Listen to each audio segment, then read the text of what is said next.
Nasa linya po ng ating komunikasyon ngayong umaga, si Granil Alexis Daz, Public Information Officer ng OCD Bicol Region. Sir, good morning. Hello sir, good morning po at sa lahat po na nakikinig po sa atin ngayon. Opo, sir, kumusta po ang sitwasyon natin dyan sa Bicol Region? Kahapon sir, may mga naiulat sa atin sir na mga flooding incidents. Ito po sa Kabikulan yung official reported po sa amin na umabot sa 13 na barangays sa Catanduanes at sa Camarines Norte. Pero kagabi sir, nung pag-coordinate ko po ay subsided na po itong mga baha na ito.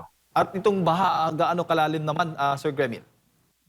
May mga reports sa amin sir na merong knee level, meron din naman sir na waist level at may iilan sir na umabot sa chest level based po sa reports ng PDRRMO po.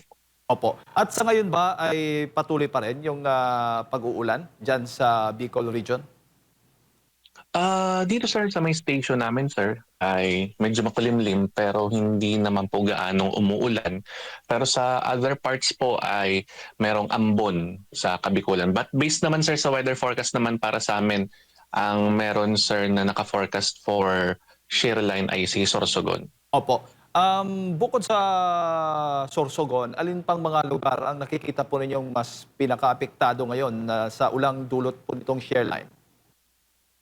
Based kahapon sir, dito po talaga sa Camarines Norte at syempre dito rin sa Catanduanes and also northern parts of Camarines Sur. But we're also monitoring po yung magiging amount of rainfall sa Albay na pwede rin kasing magdulot po ng lahar if ever po lumakas talaga yung ulan. Oo, at bukod sa baha, meron ding mga napaulat na landslide dyan po sa Bicol Region, Sir Gremil? Yes po sir, may mga napaulot sir na landslide dyan sa ah, Catanduanes, specifically sa Catanduanes. And agad rin naman pong nagsagawa ng clearing operations po yung DPWH Regional Office 5 and yung DPWH sa Catanduanes and the local government units po. Opo. Sa ngayon ba, gaano karaming pamilya o individual ang apektado nitong pag-ulan dulot nga ng share line? Sa affected population po, ang naipadala po sa aming report kahapon ay yung affected population po ng Catanduanes na nasa 13,000 families or 49,000 persons. Pero wala naman po sir na evacuation reported po kahapon sa Catanduanes. Ito lang naman po yung affected or yung directly na apektado ng pag-ulan po.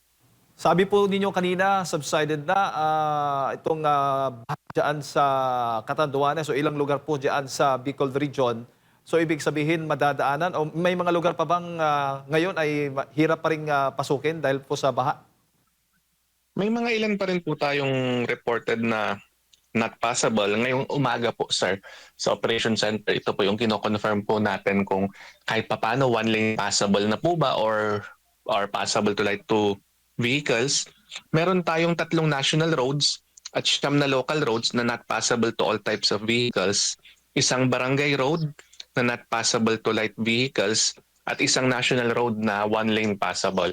But kagabi sir ay may mga na-clear na rin na national road si DPWH, lalo na po dyan sa part ng Catanduanes and Cam Norte. We're just waiting po for the official report na pwede na po itong daanan. Oo, pero yung unpassable sa ngayon, saan banda yan? Sa Catanduanes? Saan banda po ito? Yung nasa situation report po kasi namin sir, meron tayong 3 not passable to all types of vehicles dyan po sa Catanduanes na national roads at meron din po tayo sa Camarines Norte na mga local roads na not passable to all types of vehicles.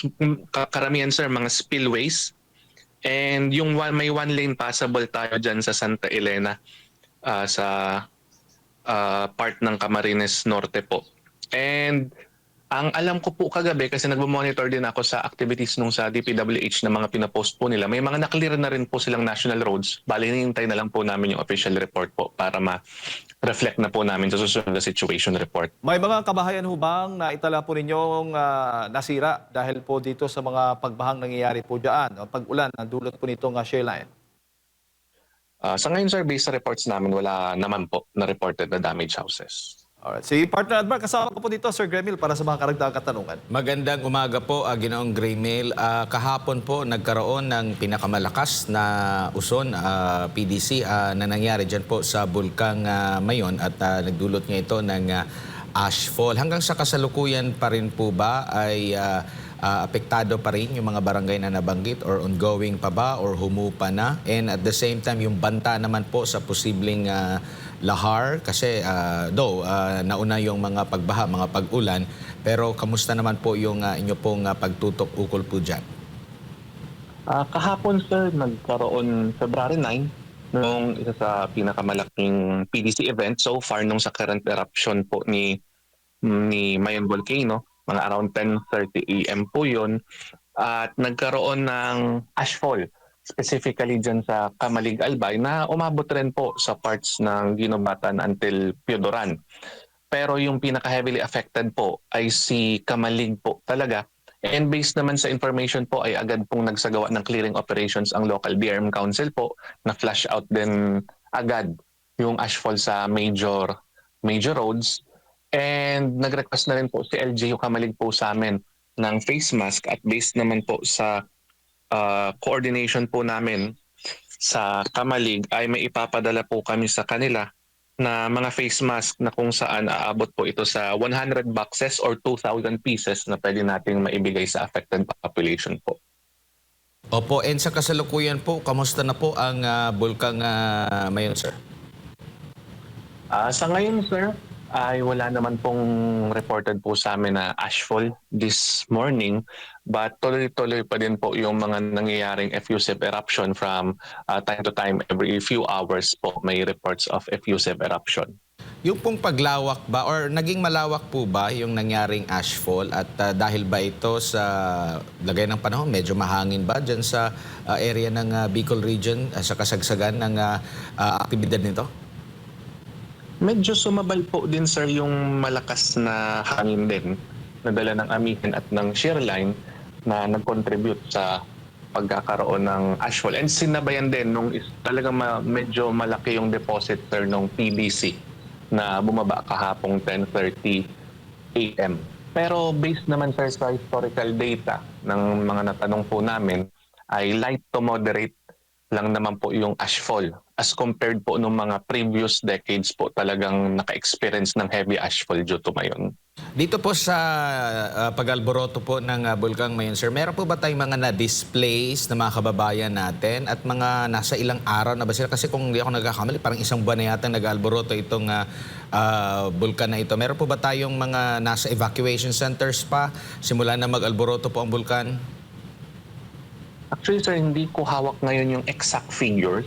Pero yung evacuation po natin since nung January until now ay almost the same po for the local government units po dyan sa Kamalig, Tabaco, and other parts po near Albay na sa kasalukuyan po ay nasa evacuation centers pa rin po. Kasi kapag effusive eruption po talaga weeks to months po yan na inaabot sa evacuation center. But lalaki po yung bilang ng evacuees natin if ever po mag-raise into alert level po. Opo. Noong 2023, sir, comparison lang po, gaano po katagal yung pag-aalboroto during that time? 2023 ba? 2024? Yung pinaka-latest niya bago itong ganap ngayon dyan sa Bulkang Mayon po? Actually, yung 2023, sir, medyo mabilis lang yun. Parang nasa siguro more or less 1 month. Ito sir, kasi tuloy-tuloy pa rin po yung effusive eruption. So, we're hoping na sana ay matapos na rin po. Kasi pag mga ganito sir, umakbo talaga ng 2 to 3 months. Gaya nung 2018 na nag 3 months po talaga sa evacuation centers. Opo, so yung 2018 yung pinakamatagal talaga na pananatili ng ating mga kababayan. Yan po sir yung based sa experience ko po sir, nang nasa OCD na po ako. Opo. Pero Sir, in terms opo. of eruption, Sige po. sir, for the most recent, yung 2018 kayo sir, hindi lang kasi siya effusive eruption, may talagang explosive eruption din kasi siya. Yun din kasi may yung isang difference po eh.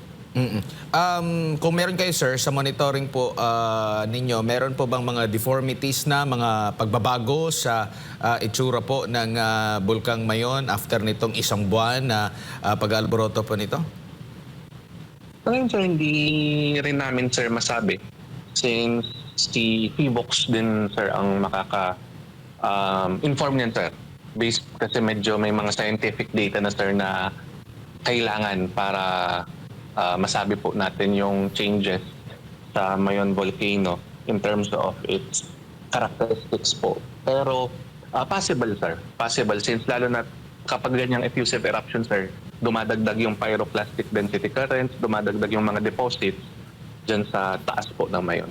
Opo, at alam natin na isa ang bulkang Mayon sa talagang binibisita, magandang tanawin kasi perfect cone po ito. At yun nga, kung makikita natin sa ibang mga bansa, pag nagkakaroon talaga ng major na eruption na di-deform, no? Baka mawala yung ganda ng mismong bulkang Mayon. Pero panghuli na lang sir, yung sa banta po ng lahar or lahar flows, wala pa tayong mga namomonitor kahit nito mga nakalipas na mga araw or meron na hindi lang ganun kalaki yung epekto? Wala naman sir for the shear line, pero nung bagyong Ada may na-monitor kaming isang report sa ginubatan ng lahar flow. Pero for the shear line sir, wala naman sir. Oo. Sir Gramil, pahabol ko lamang dulot nitong share line, no? Na mga pagbaha dyan nga sa Bicol region. Natukoy ba ninyo kung ano yung dahilan kung bakit biglang malawak yung naging epekto, malawak yung pagbaha na naranasan dyan sa Bicol region? Sa ngayon sir, wala naman sir sa atin na parating na information from the provinces. But ang sa monitoring po natin ay talagang heavy rainfall din po kasi talaga sir na sunod-sunod na parang walang humpay yung ulan. So kapag ganun po talaga ay naiipon po talaga yung tubig lalo na po dyan sa parts ng Catanduanes and Camarines Norte. Oo. Pero I mean, hindi naman to first time, ano? May mga projects ba para maibsan naman itong mga pagbahang nararanasan dyan sa Bicol region? Particular na, yung nabanggit po sa Catanduanes. As far as we know, sir, meron naman tayong mga ongoing projects po dyan, ang ating mga local government units and other national government agencies. Pero yun din talaga dito sa amin, sir, once talagang may heavy talaga na volume ng ulan, ay lalo na kung sobrang tagal yung wala po talagang pahinga yung ulan, ay talagang tumataas po talaga yung level ng water po talaga sa amin. Opo, kasi nabalita, nakakatanggap din kami ng mga balita kahit na yung mga flood control projects, hindi rin kinaya itong tindi ng baha dyan sa Bicol region. Yes po sir, may mga instances po kasi na ganyan dito sa amin sir, gaya nung nangyaring bagyong Christine noong 2 years ago na talagang sobrang grabe yung ulan po talaga. Talagang hindi rin kinaya kasi kahit dito sa bahay po namin pinasok, never pong binaba. Twice lang po binaha dito. So kapag binaha na po kayo sa bahay namin, ibig sabihin grabe na po sa ibang areas. Huli na lang siguro, Sir Gramil, ano bang inaasahang panahon natin ngayon? Expected ho ba ninyo magtutuloy-tuloy itong mga pag-ulan na dulot itong shareline dyan sa Bicol region? Sa weather forecast naman po sir na pinalabas po kasi ni Pag-asa po sa amin, dito po sa parts ng Bicol region, for the 5-day forecast naman po, cloudy skies po talaga ang naka-forecast po sa Bicol region. But for the weather advisory po kanina, for shearline, weather advisory number 44, ay heavy rainfall po na nasa yellow si Sorsogon. And tomorrow naman po si Albay and Sorsogon. Pero ang advice pa rin naman po sa amin ni RDUCOT is to monitor vigilantly pa din together with the PBRMOs kasi hindi po natin masigurado baka biglang magkaroon ng malakas pa rin na pag-ulan ngayon at sa mga susunod na araw. At anytime din ay nakaredy kayo para sa pag-evacuate doon sa mga kababayan natin na possible nga na matinding maapektuhan ito. Yes po sir, naka-alert din naman po ang ating mga local DRM offices and if ever kailangan ng augmentation from the regional level ay naka-on standby din naman po ang ating response assets sir. Alright. Siguro, Sir Gramil, huling mensahe mo sa mga kababayan natin na dyan sa Bicol region. Sa lahat po ay lagi lang po tayong tumutok sa latest na mga advisories mula sa Pag-asa and also sa mga abiso din mula po sa ating mga local DRM officers. Ito po ay para ma-ensure po natin ang safety po natin at kung naka-forecast po na may malakas na pag-ulan sa araw na iyon ay ipagpaliban po muna natin ang mga hindi importanteng lakad.